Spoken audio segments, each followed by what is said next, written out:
David, I'm very keen to hear about your experiences over the years. What is an enigma of chemistry that has not yet been deciphered and that perhaps you are very curious about that? I definitely do, but I would like to understand more or better about the availability of assets because some are much more available than others to do this type of study or because certain reactions occur and do not. In other words, it is more specific in the chemical part. In the pharmaceutical part, almost everything is already there. It's almost finished, almost. Many of the discoveries have also been because you are experimenting, and sometimes it is not a mistake but something consensually gives you, but you are researching it and achieving that you are looking for a product and that it serves you for something else then. Similar to what happened during COVID, leveraging technology extensively. Previous research and experimentation on hip medicines played a role, didn't it? Of course, yes, for example, then you take a study and apply it to something new, something that is already known, but you give it the twist it needs to cover, for example, the need at that moment, right? Kong.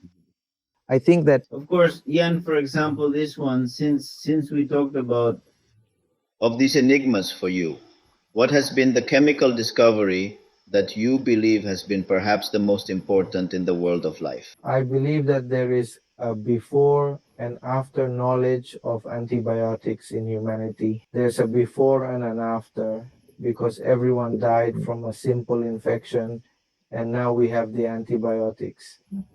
So for me, that was a before and after well-being and that we can reach many years, of course, because previously the rate was very low.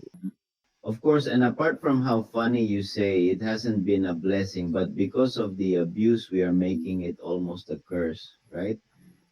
And control existed. But why? Because antibiotics have been so good for humanity that many people believe that you can use antibiotics on everything and that that's going to cure you. But is that also part of educating people or for people to educate themselves? No, you can't blame the antibiotic. You have to blame people because the antibiotic is there. It is people who make irrational consumption. It is people who give it. In this case, they dispense it here throughout Latin America, the vast majority. They treat it as an over-the-counter drug, which needs more regulation than typical drugs. Of course, here in the United States, it is controlled. That is, without a prescription, you can't have antibiotics, so they don't give you. And just as you said, and if you are going to take it, it has to be a process and you have to finish it. And normally they tell you day one, day two, day three. That is, they give you a complete regime.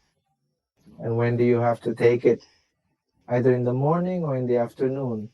That if you have to have a full stomach or avoid certain medications, that is the most rational way, and you should do it that way everywhere.